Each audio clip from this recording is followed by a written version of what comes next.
The legalization of marijuana is a big conversation on Smith Hill. We're going to dig into what's going on in Colorado tonight. The Dan York State of Mind program is brought to you in part by Lookout Rhode Island and Takeo Comfort Solutions. Some would say the marketing people in Rhode Island are high, based on what we learned today with the new marketing program in the state, which completely misses the broad side of the barn or the sale or whatever it is that you'd like to say. Welcome into my state of mind. I'm Dan York. It's been a funky day, man. I could have been on the phone lines on the radio show weekdays noon to 3 on WPRO forever, with the feedback coming back to. Listen, we have a governor right now that's so disconnected from what people think that she probably doesn't care much that the new logo has people baffled and bothered. So let's stick into that, and then we're going to meet the guy who runs the whole marijuana operation in Colorado. Well, that's a different. I guess there's a way that we could say that in a more formal fashion so that you don't think that he's drug running. He'll explain to us. There's a whole bunch of double entendres and all sorts of mixed messages that come along with the conversation on legalizing marijuana. And of course, last time I had guests here about it, they stumped me. I ran out of objections. I don't know if that's me having a poor argument or whether that is just kind of the sign of the times. Let's go to the rundown. Go over here and check out what's going on. Yeah, cooler and warmer. Cooler and warmer. That is the new theme. We have a $5 million campaign to market the state. This is a few $100,000 on the actual content of a new logo. Here's the headline, and there's the new logo. I don't either. I don't know what the heck it means. I don't, but the governor seems to think she does. Here is last night's report. Newport and Providence, two of the most visited cities in Rhode Island. Thousands come every year, but the state wants more. We want everyone to have the same love for Rhode Island that we do. We know our beaches are terrific, our restaurants are great, our cities are wonderful, so let's tell the rest of the world, get people to come here, spend money, and boost our economy. Now the state has a new slogan to help market itself. Rhode Island, cooler and warmer. Cooler and warmer means our cities are cool and hip, and in the summer it's warm and our beaches are great, but also our culture is warm. Rhode Island is inviting, it's a warm place, it's a place that everybody wants to be. Officials unveiled the slogan Monday as part of a $4.5 million branding campaign. As a taxpayer, I don't buy it. Carl Shalgian from Cranston isn't impressed with the new slogan. He wants the state to use the money from the branding campaign for other projects. Better off doing the roads, fix the roads. I had a pothole the other day, $371. It took me a year to get it. A year to get reimbursed, he means. But the governor is hoping the cost of the branding campaign will be a drop in the bucket compared to what the state will reap back when more tourists and businesses come in. Now look, fix the potholes, those arguments, I get it. Listen, we got to market the state. We have to have something to market, and when it comes to tourism, I think we do. Again, here's the logo, so you take a look at it. We spent $300,000 for that.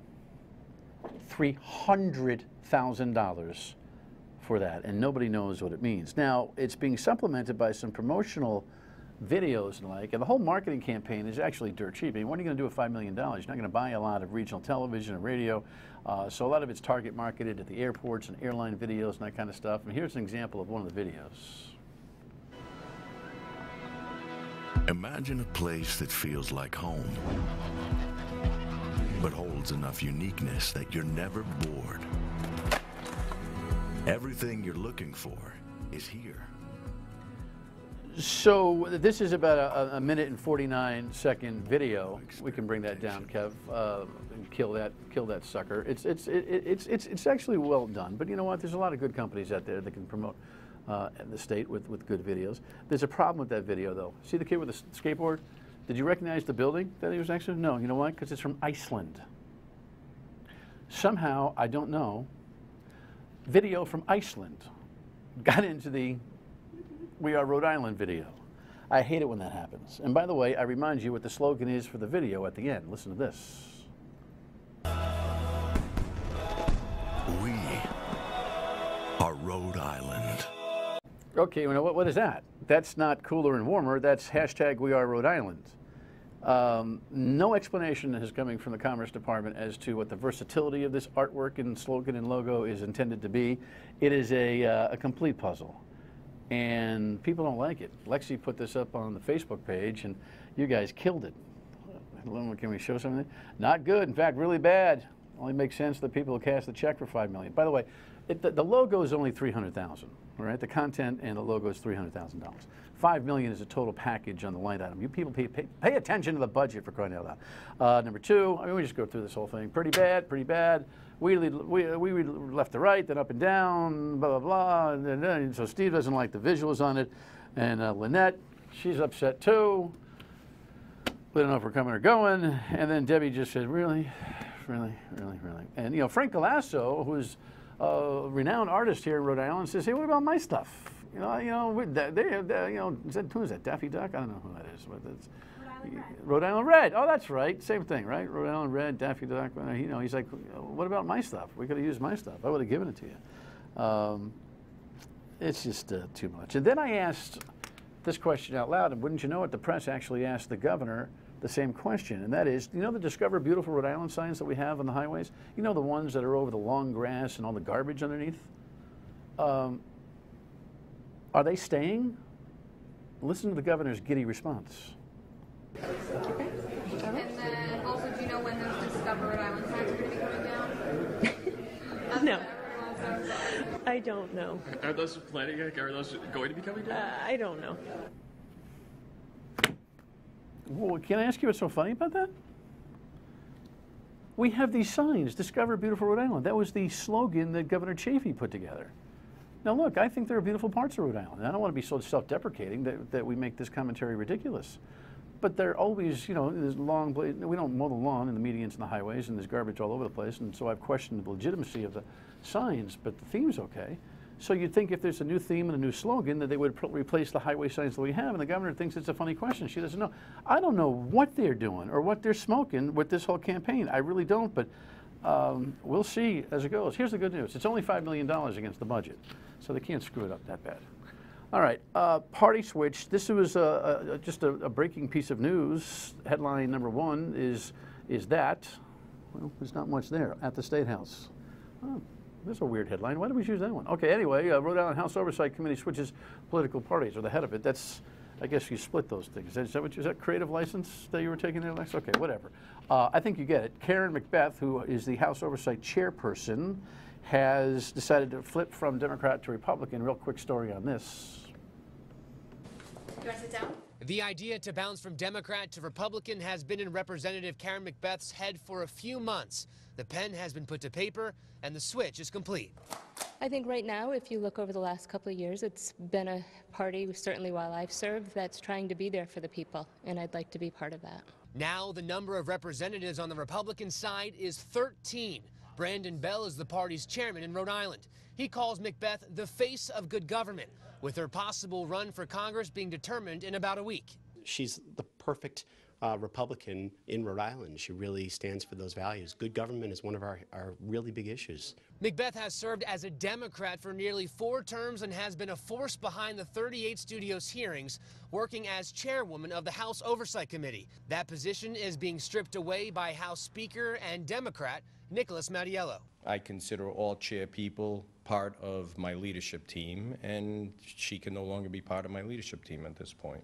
Bell tells us he's had conversations with other State House lawmakers about making the same move as McBeth, including 1 state senator and 3 representatives. I've talked to several. I don't know that it's going to happen in the near future with any others at this point in time. All right, so here's what's up with Karen McBeth.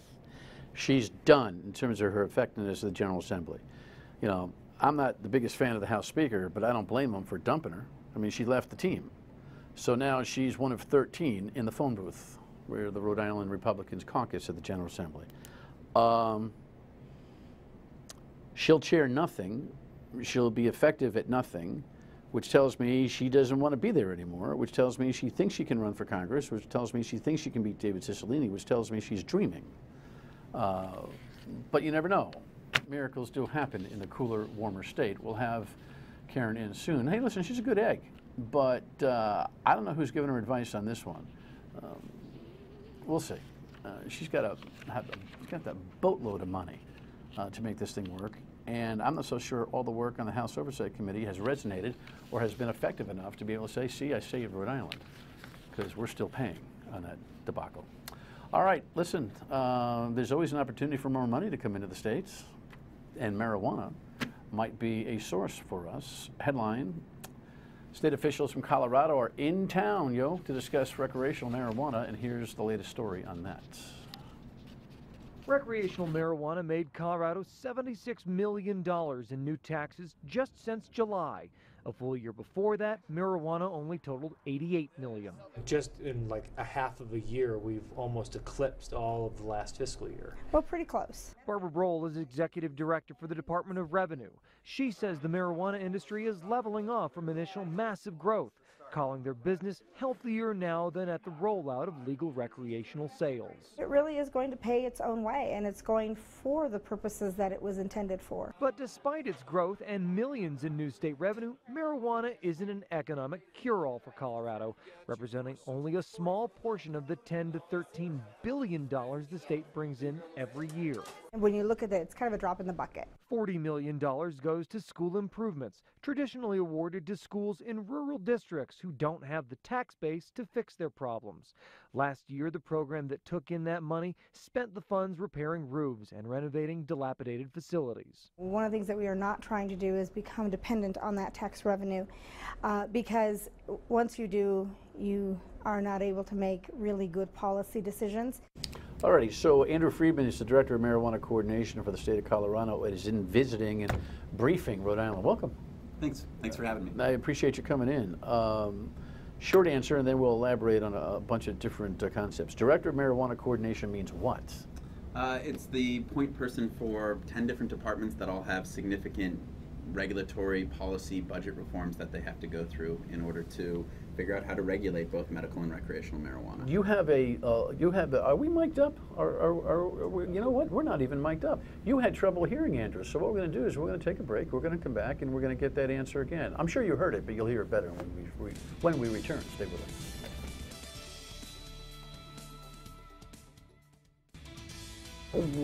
What I see, I've been a practicing criminal defense lawyer for 30 years. What I've seen is the war on drugs, and in particular the war on marijuana, having a devastating impact on low-income communities and most particularly communities of color.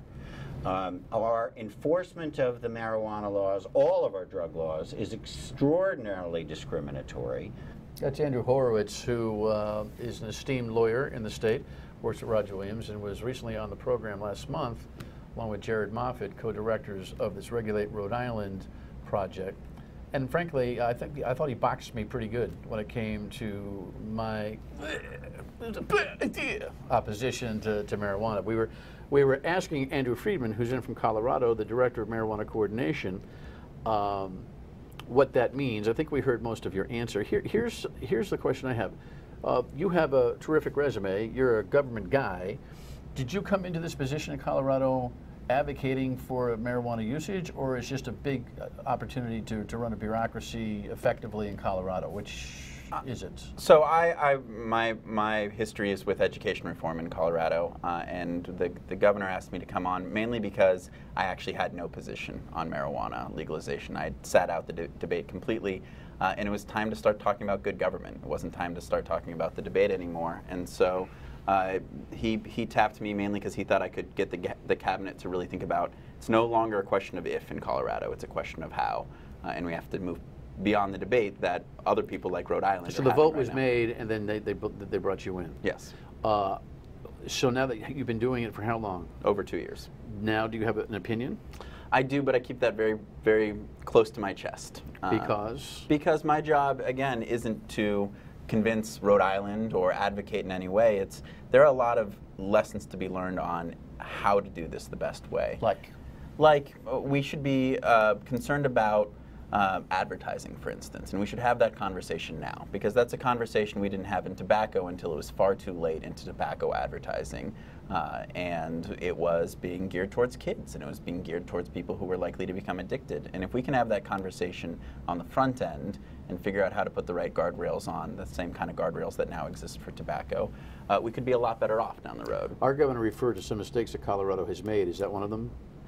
The advertising is a debate yet to come. I would say if you're talking about things we should be worried about from Colorado, one of the things is obviously edibles. That edibles and the different ways in which you can use marijuana is hard to regulate for, and they're coming at us in a way that's never come at us, right? Nobody's ever had to. Cookies, brownies, all sorts of candies, that kind of thing, right? Tinctures, things you rub on your skin. I mean, it's just a much different than just smoking a joint. And so, figuring out how to regulate, figuring out how to keep people safe, figuring out how to educate the population on what this does to you. Well, what does the data tell you? What's happened since? How long has it been now? It's been since January of 2014. Okay, so what are we seeing? Are you seeing trends that worry you in terms of the edibles at all and regulating how the usage works? So the good news, bad news on this is, the good news is most of the data that's coming in is not showing significant spikes that we would really worry about. And so spikes in usage. And spikes in adult or youth usage in the short term are showing that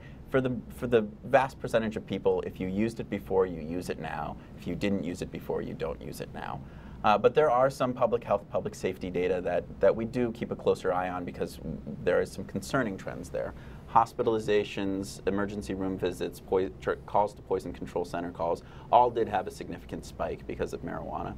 And we believe that a lot of that is edible usage, that people don't know how to use edibles and that they were basically overdosing themselves. Why are they on the market? Why did Colorado say they're fine? It was written right into the constitutional amendment. I'm not sure a lot of people knew that edibles existed. I think from the proponent side, they would say people were already creating these in the black market, and so now we have a chance to regulate dosage, and we have a chance to regulate. Well, the old thing. I mean, all of us that are old enough probably have been to a party with brownies served. And people get pretty wasted on that stuff. So when you ingest, it's a higher level of toxicity, isn't it? It certainly is a delayed reaction, and then people, when you smoke, you feel it right away. Right. And when you eat it, you don't feel it for up to 3 hours. And so we do find that people have one, don't wait 3 hours, and have a second one, and maybe have a third one, and then that's trouble. It's like drinking shots. You don't know until all of a sudden it hits you, right? Yep, and then... Okay.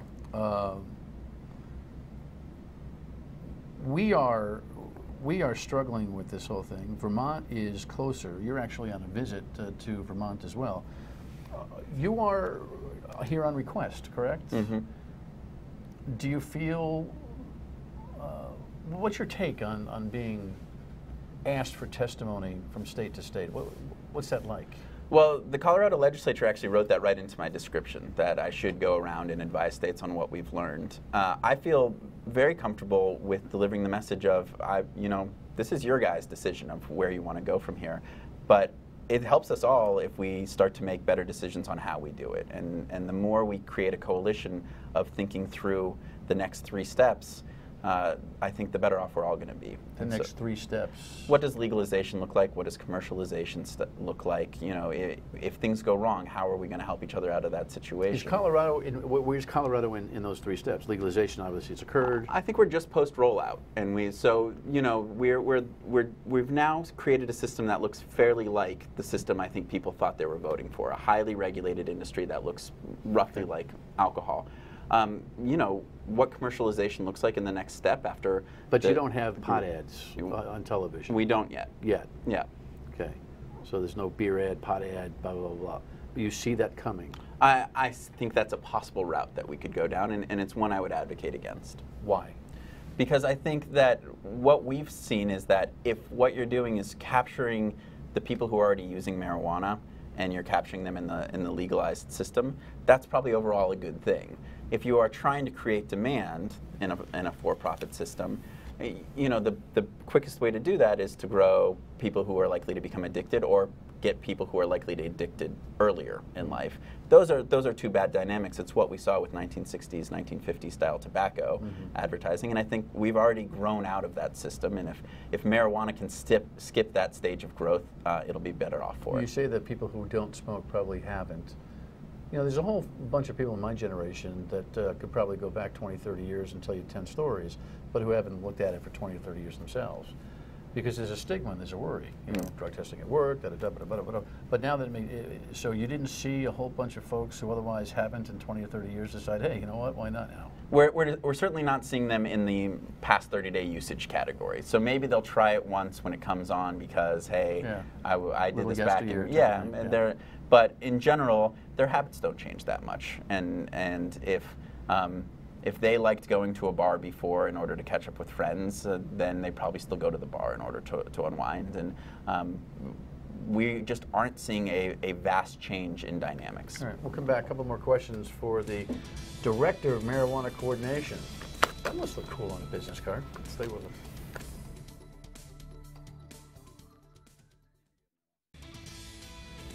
So we're talking about legalizing that stuff. I'm not sure that our General Assembly is going to take it up this year, but you've been visiting today here in Rhode Island at the behest and request of the state. What's your experience been like?